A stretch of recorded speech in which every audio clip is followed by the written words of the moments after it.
Alléluia.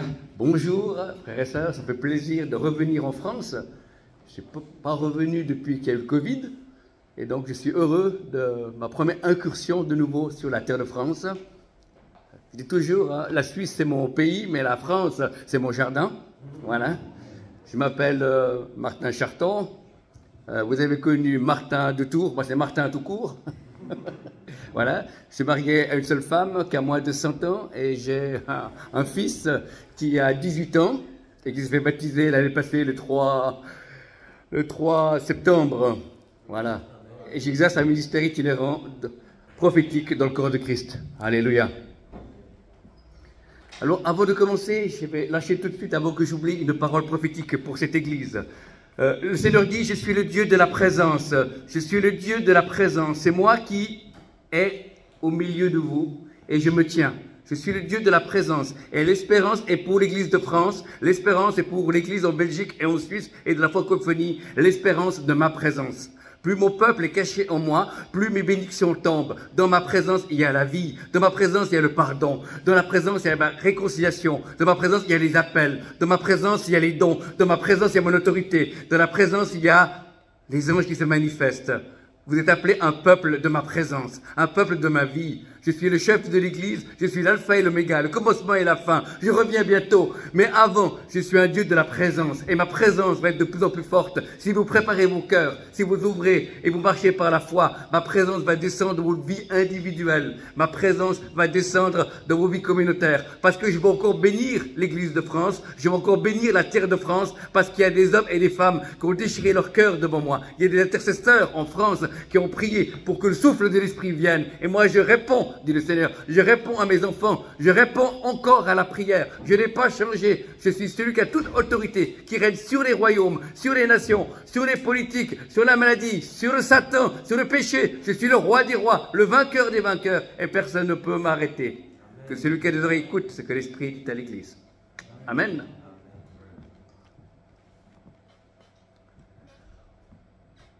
Pour cette église ici, quand je me suis préparé à venir, j'ai une vision. Vous savez, je ne suis pas en plein temps de ministère, je travaille le matin jusqu'à 14 heures. Je suis dans un centre commercial pour la sécurité, pour le nettoyage, l'entretien. Et Dieu vient travailler avec moi. Amen. Des fois, il descend dans le lieu de travail où je suis, et je descends sa présence comme si j'avais prié pendant 1 heure. Amen. Alléluia. Et il m'a donné une vision pour vous. J'ai vu un train à vapeur qui, avec plusieurs wagons qui avançait. Et après, il y a eu comme un zoom, comme un gros plan sur l'attelage des crochets. Et j'ai compris qu'il y avait les attelages qui étaient pas tellement bien serrés. Il y aurait besoin de retourner des coups de clé, voilà, pour pouvoir resserrer l'attelage. Et la pensée prophétique, c'est que ce train, c'est votre communauté. Amen. Qui est sur la voie du Seigneur, qui marche dans la volonté de Dieu. Mais ce train fonctionne à une vitesse moyenne, mais le Seigneur pourrait faire avancer cette église et ce train plus rapidement. Mais le seul point faible, c'est que vous vous aimiez les uns et les autres encore plus. Dans la puissance de l'amour, le Seigneur va pouvoir passer la vitesse supérieure. Et je sentais qu'il y avait... Dieu était content dans les grandes lignes pour ses communautés, mais il désire encore plus d'amour. Et quand il y aura plus d'amour qui vous accroche les uns aux autres, Dieu va pouvoir mettre une nouvelle dimension. Voilà, je vous soumets cette parole. Amen. Et j'ai vu beaucoup d'amour pour cette communauté. Il y a la joie du Père. Amen. Alors le titre du message d'aujourd'hui, juste avant de le donner, puisqu'on parle de la prière, des choses qui se passent, ça faisait penser à un témoignage en Suisse où on avait invité une sœur chinoise qui était en Suisse pour le travail, parce qu'elle habite en Amérique, mais elle est chinoise d'origine. Et son mari était malade avec une maladie incurable, je ne sais plus quel nom il avait, aux États-Unis. Et on a prié, à la fin du repas, on a prié avec mon épouse et cette femme chinoise. On a prié pour son mari pour que Dieu guérisse. Et aussitôt, j'ai eu une vision ouverte, frère et sœur. J'ai vu un ange qui est rentré dans l'appartement de cet homme. Et cet ange a touché cet homme, et cet homme est guéri. Et quand j'ai dit cela, la femme qui était avec nous a pris le téléphone, a téléphoné à son mari. Et il était guéri instantanément. Amen. Alléluia. Gloire à Dieu. La prière, Dieu agit. Alléluia. Ce n'était pas prévu, mais c'était pour vous encourager à continuer, à persévérer dans la prière. Amen. Alors, le titre du message de ce matin s'intitule « L'Église est une arche des derniers temps ». Amen. L'Église, l'arche des derniers temps. Amen. Quand on prend à l'arche de Noé, on pense à l'arche de Noé. Amen. Et il y a des similitudes qu'on va voir ce matin. Et pour commencer, je vous invite dans la parole de Dieu, Acte 2, verset 47. Acte 2, verset 47.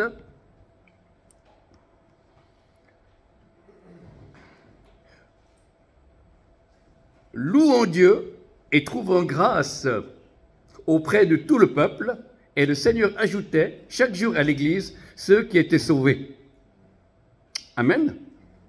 C'est vraiment intéressant de voir que c'est le Seigneur qui rajoutait à l'Église ceux qui étaient sauvés. Dans notre communauté en Suisse, je ne suis pas pasteur, mais je fais partie d'une communauté où je peux recevoir la parole de Dieu, vivre la prière. Voilà. Il y a une personne en Suisse qui n'est jamais rentrée dans une église évangélique. Et cette personne est rentrée parce que quelqu'un l'avait invité ou parce qu'il avait envie de voir. Et il est rentré dans l'église, il n'avait jamais assisté à nos cultes évangéliques. Premier coup de guitare, l'Esprit de Dieu tombe sur lui, il se met à pleurer et s'est converti. Amen. Et c'est magnifique, c'est encourageant. Donc, ça illustre, le Seigneur rajoutait à l'Église tous ceux qui étaient sauvés au travers de notre témoignage, au travers des gens qui reçoivent la guérison physique. Amen. C'est fantastique. Donc,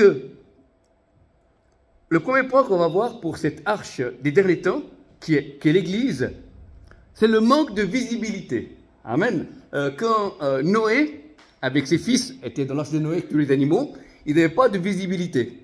Hein, c'est Dieu, voilà. Il était dedans, il ne voyait rien du tout. Et donc, plus en plus, le point commun avec nous, qui sommes l'Église des derniers temps, on n'a pas de visibilité. C'est-à-dire qu'on voit les choses physiques, mais spirituellement, on ne voit pas. Donc, on doit se confier à Dieu, on doit laisser un peu tomber par moments les cinq sens, et pouvoir savoir que Dieu est là, et savoir que c'est lui qui est au contrôle, et qu'on peut s'attendre à lui. Dans l'église de Bethel Church, chez Bill Johnson, ils ont vécu un souffle de l'esprit, je crois qu'il dure encore, et le plus difficile pour les responsables d'église, c'était de dire aux gens, on ne sait pas où on va, mais on suit Dieu. Dieu est là, c'est de Dieu, voilà. Et c'est un souci, un bon souci, que les responsables peuvent avoir, c'est simplement le décider de suivre Dieu. Amen. Même s'ils ne voient pas ce que l'année prochaine sera, ce que le futur sera. Amen. Tout le monde, des gens me disent, Martin, qu'est-ce qui va se passer en 2023? Est-ce qu'il y a des révélations? Puis je dis, non, pas forcément, parce que Dieu, il est éternel présent. Amen. Et quand on sait qu'il tient tout de ses mains, eh ben on peut s'attendre. Amen. Et il donnera en son temps. Amen. Quand il y a une difficulté, il lâchera une onction particulière, une révélation, une direction. Mais il ne veut pas nous dire tout à l'avance. On veut qu'on dépende de lui. Le juste vivra par la foi et non par la vue. Les prophéties, des fois, sont bonnes à certains moments, mais des fois, on doit avancer. Moi, je n'ai pas sans arrêt des prophéties, je ne connais pas l'avenir, mais je connais celui qui connaît l'avenir, Jésus-Christ, qui est le maître. Amen. Donc, le manque de visibilité, c'est inconfortable, je reconnais, mais savoir que Dieu est là, ça nous rassure. Et si on a conscience de cette présence de Dieu, c'est ça qui fait toute la différence. Amen. Depuis le mois de novembre, le Seigneur a permis que je travaille à mi-temps. Donc je travaille jusqu'à 14 heures, après je suis libre pour m'occuper de ma famille, pour passer plus de temps avec Dieu. Et là, c'est merveilleux. Je découvre pourquoi Dieu m'avait appelé. C'est simplement pour être dans sa présence. Après des temps, 2 heures de prière, tout ça, je ne pouvais pas vivre ça avant à cause de mon deuxième travail. Et je dis, waouh, c'est justement ce que je cherchais, ce que j'avais envie. Et là, c'est pas seulement pour demander des choses pour Dieu, ou prier pour les autres, mais c'est pour être avec lui. Amen. Et ça, beaucoup de personnes cherchent Dieu parce qu'ils ont des besoins pour les autres, mais moins de personnes recherchent Dieu pour qui il est. Amen. Un homme de Dieu qui m'a beaucoup interpellé, c'était le pasteur Pierre Truchel à l'époque. Et il racontait ce témoignage qu'il y avait un homme de Dieu américain qui était enfermé dans un hôtel, à un certain endroit, il n'y a que sa femme qui savait où il était. Et il a dit, j'ai jeûné, j'ai prié de mon ministère pour les autres. Mais là, je te consacre ce temps que pour être avec toi. Et il a pris sa Bible. Le premier jour, il a prié, il a passé du temps. Il s'est reposé, il a prié, voilà. Deuxième jour, il fait la même chose. Et tout d'un coup, il sent des gouttes d'eau qui tombent du plafond. Et il dit, tiens, il y a une fuite dans l'hôtel. Je ne comprends pas. Et aussitôt, la présence de Dieu s'est manifestée dans cette chambre d'hôtel. Et la voix de Dieu lui a dit, ce que tu ressens, je suis en train de pleurer. Parce que c'est très peu de voir mes enfants qui me recherchent pour qui je suis. Amen. Je ne me souviens plus du message de Père Trichel, mais il y avait ce témoignage qui m'est resté 15 ans après. Amen. Je crois, frères et sœurs, nous sommes des hommes et des femmes qui, oui, il faut prier, mais qui vont passer du temps dans la présence de Dieu.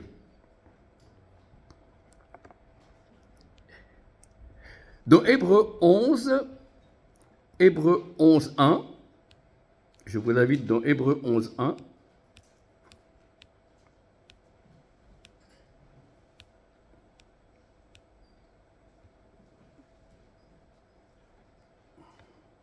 Or, la foi est une ferme assurance des choses qu'on espère, une démonstration de celles qu'on ne voit pas. Amen. Voilà. On peut s'attendre à ça. Et la foi, nous devons garder une foi vivante. Amen. Quand je ne prophétise pas tous les jours, je ne prêche pas tous les jours, mais j'ai décidé et j'ai compris que Dieu demandait, c'est qu'on ait une foi vivante. Parce que si on a une foi vivante, après, si quelqu'un me téléphone pour demander la prière ou un conseil prophétique, eh bien, comme j'ai une foi qui est vivante, qui est gardée, je peux prier et Dieu peut intervenir. Amen. Et combien de fois, dans le cours de ma vie chrétienne, des fois, ma foi n'était pas vivante. Et quand je me téléphonais, je n'avais pas assez de puissance ou de révélation pour aider l'autre personne. Amen. Et c'est pour ça qu'il faut se garder. Garde ton cœur plus que tout, car de lui viennent les sources de la vie. Amen. On est aussi proche de Dieu qu'on veut bien être. Et si le salut est gratuit, l'appel de Dieu coûte tout. Amen. Le salut est gratuit, mais l'appel de Dieu coûte tout.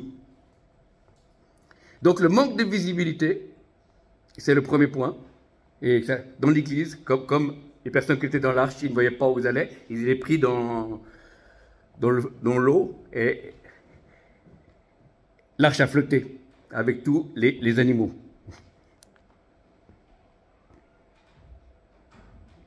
Ensuite, pas décider de la destination finale. On ne doit pas décider de la destination finale.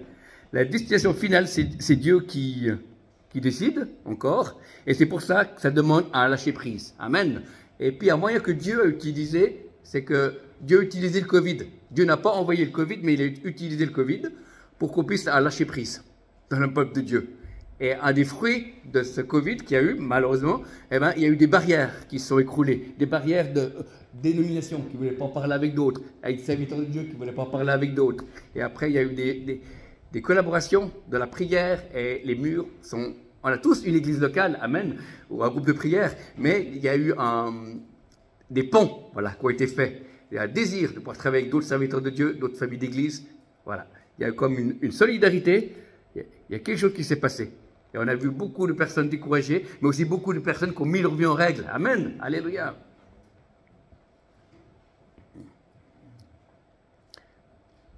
Lâcher total. Prise, c'est de savoir que Dieu est là. Amen. Des fois, on s'inquiète. Moi aussi, hein, parfois. Je ne suis pas toujours un héros de la foi. Amen. Mais je m'améliore. On va de gloire en gloire.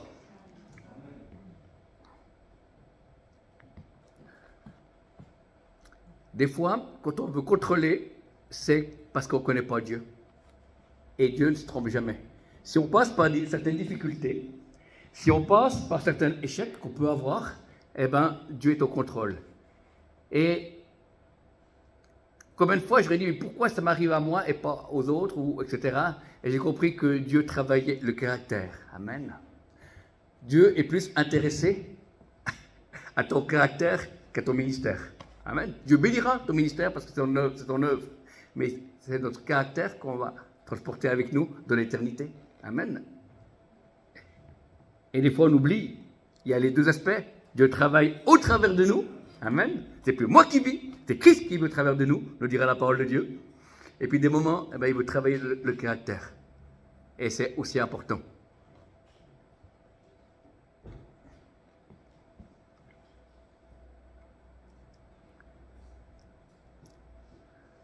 Le caractère et l'onction, c'est un juste équilibre.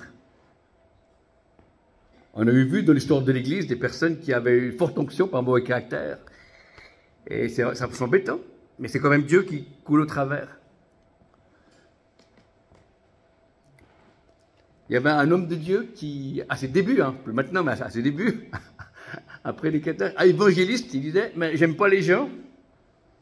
Et puis, il priait pour les gens, et les gens étaient guéris, les gens se convertissaient, et il dit, mais j'aime pas les gens. Et puis, il y a eu dû avoir un travail de repentance, un travail de délivrance et autres, mais c'était intéressant que Dieu l'a pris là où il était. Et c'était quand même un évangile, parce que les gens se convertissaient, il y avait des guérisons physiques. Mais il ne connaissait pas encore le cœur de Dieu. Et maintenant, il a changé, mais c'est intéressant que quand il a commencé, peut-être les 2 premières années qu'il a fait le ministère, il n'aimait pas les gens, il disait. Voilà. Mais après, Dieu l'a transformé. Amen. Dieu te prend là où tu es, où je suis, et pour commencer. Et après, il le transforme. Comme dit toujours, l'école nous informe, la vie nous déforme, seul Jésus nous transforme.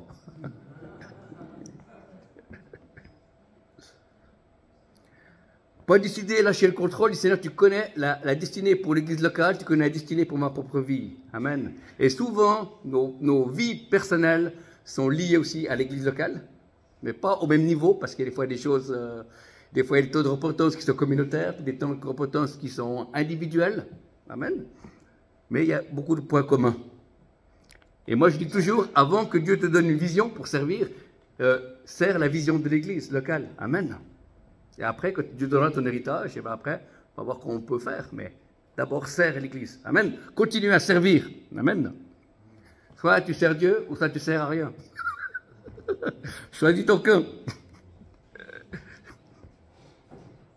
Dieu veut une restauration, veut qu'on ait une communion avec lui. Et c'est pas réservé pour les ministères, c'est pour tout le monde. Amen.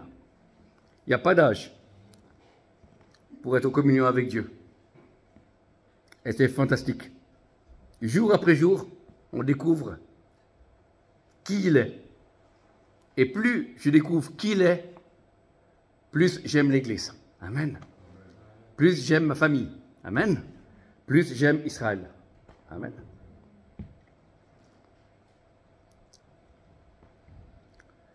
Ensuite, on a vu le manque de visibilité. Pas décidé son final, de même que Noé dans l'arche n'a pas décidé où il allait. Au bout d'un moment, Dieu l'a conduit à l'endroit où il y avait moins d'eau. Après l'histoire du corbeau et de la colombe, que tout le monde connaît. C'est vraiment un lâcher-prise total pour Noé. Noé, c'est un homme de la foi, il parmi les héros de la foi. Hein. Noé, c'est un cas, c'est un cas Noé.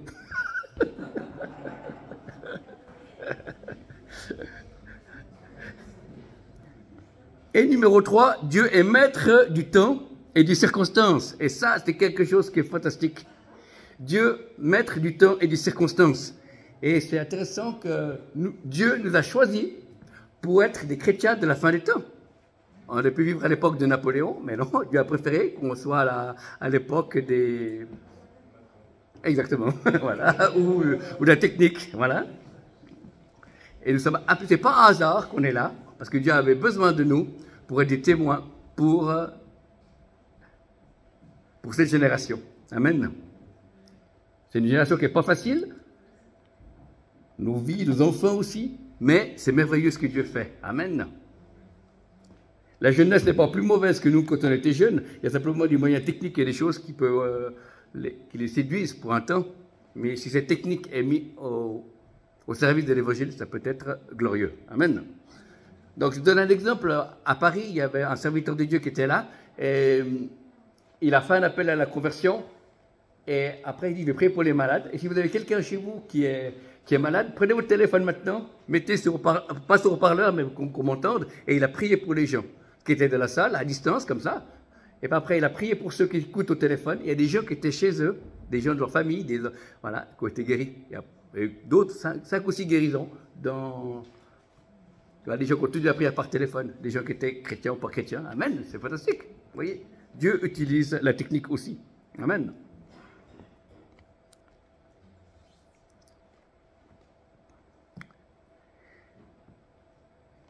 Dieu fait toutes choses parfaites en son temps. Amen. Et c'est ce qui est le plus difficile dans les prophéties, je crois que Bruno serait d'accord avec moi, c'est le temps, le facteur temps. Qu'une fois qu'on sait qu'une prophétie, elle est de Dieu, amen, tu es appelé à être ancien, ou tu es appelé à être pasteur, ou tu es appelé à déménager, ou à te marier, je crois que quand on est responsable, ou les amis, et les amis ont discerné que c'est vraiment une pensée de Dieu, je crois que le plus difficile, c'est le temps. Voilà. Et pourquoi? Parce que je crois que plus l'appel est grand, plus le temps est long. Amen. Mais il y a des raisons. Dieu sait ce qu'il fait.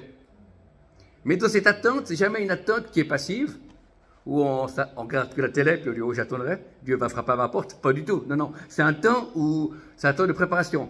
Moi, quand j'ai eu un appel au ministère, eh ben, j'ai commencé à lire des livres sur les prophètes, sur les dons de l'esprit. J'allais de temps en temps, quand il y avait un prophète qui passait en Suisse, j'allais l'écouter. Plus pour voir le ministère que pour avoir de parole. Des fois, il y a eu des paroles, merci Seigneur, mais des fois, il n'y a pas eu de parole, mais c'était pour voir comment il fonctionnait. J'ai vu qu'il y avait plusieurs styles de prophètes. Amen. Et chacun amenait une couleur du royaume de Dieu. C'est pour ça que c'est les apôtres et les prophètes. Ce n'est pas un apôtre et un prophète, et il y a besoin. Et j'ai appris à connaître un peu ces gens-là, et j'ai découvert qu'il était un peu mystérieux, un peu bizarre, certains. Voilà. Mais comme ils aimaient Dieu, et c'était les voir transformés par la prière, c'était un des fruits authentique. Voilà.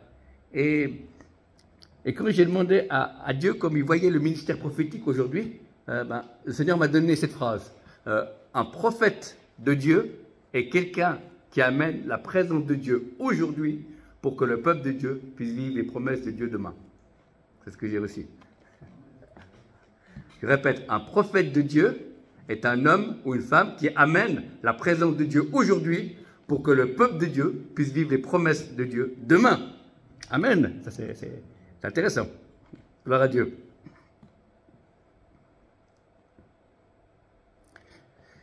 Vous savez comment je fais un message quand quelqu'un m'invite? Je passe d'abord le temps à la prière pour avoir le thème.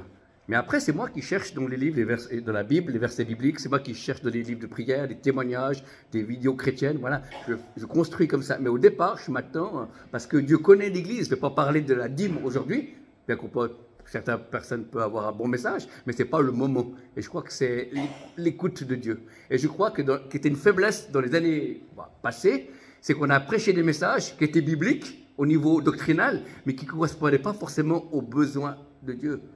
Et quand je découvrais certains pasteurs qui disaient que quand ils allaient dans des groupes plus petits, ils prenaient des messages qu'ils n'avaient pas prêchés depuis longtemps, qui étaient forcément bons, mais pas forcément ça correspondait aux besoins. Et j'ai découvert que l'Église qui avance, c'est quand il y a un besoin qui est là, qui est comblé, et parce que ça parle aux gens. Amen. Et c'est ça le but. Mes paroles sont esprit et vie. Amen. Il y a d'abord la vie qui doit revenir dans le peuple de Dieu. Il doit y avoir plus de vie. Amen. Il y a déjà la vie, parce qu'on a déjà cet esprit. Amen. Mais il doit y avoir plus de vie. On est en marche. On va de gloire en gloire. Amen. On apprend des erreurs des uns les autres, mais Dieu est là pour nous relever. Amen. Comme disait un homme de Dieu, tomber, c'est humain. Se relever, c'est divin. Rester par terre, c'est crétin.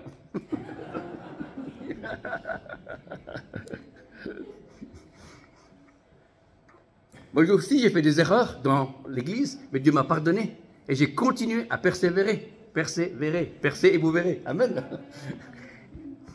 On n'a pas à se décourager. On peut passer par des temps de découragement. Mais Dieu nous appelle à la vie. Dieu nous appelle à la lumière. Dieu nous appelle à être des témoins vivants. Et depuis cette dimension que j'ai une nouvelle intimité avec Dieu, quand je vais dans certains magasins, je sors certains démons, Bruno. Je sors des oppressions ou des choses que je ne sentais pas avant. Et il y a plus de sensibilité à l'esprit. Amen. Et puis maintenant, j'entends plus souvent les anges. Amen. Et je ne les vois pas forcément, mais je les entends. J'entends les bruits d'ailes, ça fait... C'est impressionnant. Hein. C'est bien. Amen. Et ils sont là. Amen. Et l'ennemi de nos âmes veut tout faire pour pas que tu sois en communion avec Dieu, pour pas que tu reçoives tes bénédictions, pas que tu reçoives des choses bonnes que Dieu veut te donner. Amen. Et nous, on doit apprendre déjà à savoir ce qu'on a le droit, nos droits et le devoir. Amen. Beaucoup de chrétiens ont des droits, mais aussi des devoirs à faire. Amen. Alléluia. Oui, Dieu veut nous bénir, mais plus je marche avec Dieu, Dieu veut pas le bonheur au premier. Amen. Oui aussi, c'est important pour lui.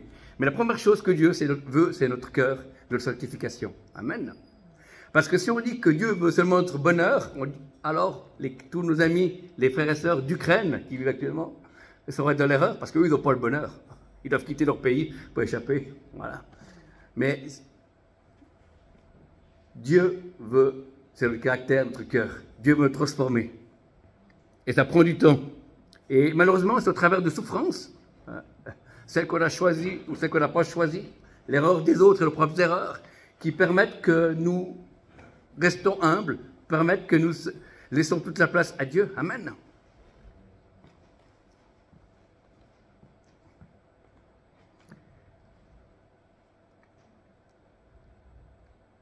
Dieu ne cherche pas une église parfaite, elle n'est pas parfaite, mais une église qui obéisse. Amen. On n'est pas parfait, mais Dieu cherche des enfants obéissants. Et ça, je peux, vous pouvez. Amen. Obéissants dans les petites choses. Obéissants à la voix de Dieu. Obéissants à la parole.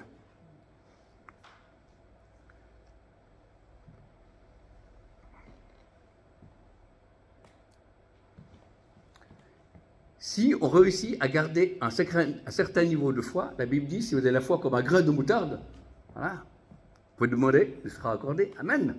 Voilà, mais il faut avoir au moins ce petit grain. Des fois, on n'a même pas. Des fois, je n'ai pas. C'est pour ça que je dois veiller sur mon cœur.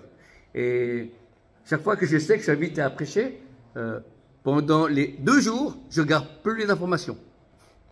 Voilà, c'est une manière de me purifier, une manière de me... Voilà. Et puis après, je garde tout le temps le téléjournal pour après être tenu au courant. Mais quand je vais prêcher, voilà, c'est une hygiène de vie. Et j'ai vu qu'il y avait une paix, une autorité qui était là. Voilà, ça peut être tout bête, hein. Mais voilà, pour moi, voilà, ça m'embête pas trop. Et je préfère les informations du ciel.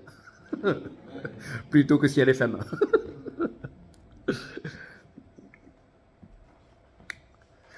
Donc Dieu veut qu'on lui fasse confiance. C'est son désir.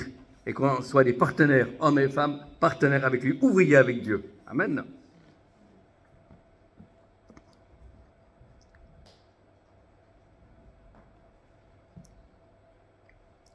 Et pour conclure, je dirais que Dieu cherche une église qui fasse la différence, en permettant qu'on puisse avoir des programmes qui maintiennent la présence de Dieu. Amen. Peut-être dans le passé, certaines églises, en tout cas en Suisse, on a occupé les chrétiens. Je me souviens que j'étais nouveau converti. Certaines églises, on occupait les chrétiens, mais c'était pas, voilà, on ne faisait pas attention à la présence de Dieu. Et là, j'ai découvert, que j'étais nouveau converti, que des fois, on avait une prière à l'église, et puis on faisait nos prières pendant 1 heure, et puis les dernières prières, on sentait qu'il y avait une onction qui descendait. C'est là qu'on arrêtait. Et j'ai trouvé tellement dommage. Et depuis, je désire que l'église de Jésus-Christ puisse vraiment vivre dans l'onction. Amen. C'est l'onction qui fait la différence. C'est l'onction qui brise le joug. C'est l'onction qui amène la vie.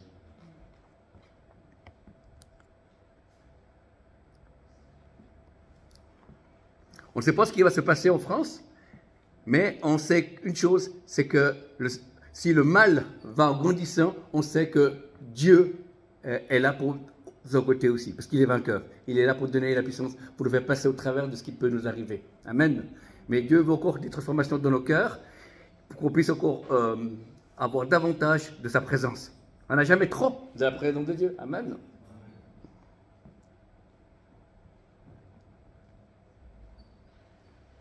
Et dans la présence de Dieu, quand vous n'avez pas de réponse à vos prières pour un certain temps, vous avez sa présence. Et c'est intéressant, en discutant avec des hommes et des femmes qui sont intercesseurs, j'ai remarqué qu'on a le même discours, c'est que l'exaucement de prière vient au numéro 2. La première chose, c'est être avec Dieu. Amen. Parce que s'il y a une autre prière qui vient après 1 semaine, j'étais pendant 1 semaine avec Dieu, pour moi, c'est plus important. Mais là, aussi, l'exaucement, mais vient au numéro 2, l'exaucement, voilà. Et c'est intéressant. Et souvent, on prend peut-être Dieu comme un ordinateur ou une liste de commission, Seigneur, donne-moi ça, fais ci, fais cela. Ok, quand on est au début de sa vie chrétienne, mais après, il faut grandir. Et puis c'est plutôt, qu'est-ce que tu veux, Seigneur? Je me souviens, l'année passée, ou il y a 2 ans, en arrière, une église m'a invité, puis je dis, oh, je vais passer du temps de la prière pour intercéder pour cette église, pour que Dieu se manifeste. Et Dieu me dit, non, tu ne pries pas pour l'église où tu vas, tu pries pour Israël.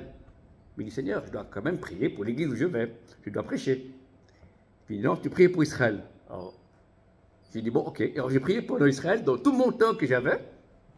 Et puis quand je suis arrivé au culte, je me suis dit, ça y est, je n'ai pas prié pour la réunion, donc ça risque d'être désastreux. Et puis au contraire, j'ai jamais vu autant de paroles, et j'ai jamais vu autant de choses qu'on passait, de présence de Dieu. Et Dieu m'a dit, tu vois, parce que tu m'as obéi. Amen. L'obéissance vaut mieux que tous les sacrifices. Amen. Être sensible à la voix de Dieu, c'est le défi, hein, pour responsables, pour ministères, pour hommes et femmes de Dieu, enfants de Dieu, c'est apprendre à entendre la voix de Dieu, mais c'est possible. Il faut être patient, on apprend, c'est en faisant qu'on s'améliore.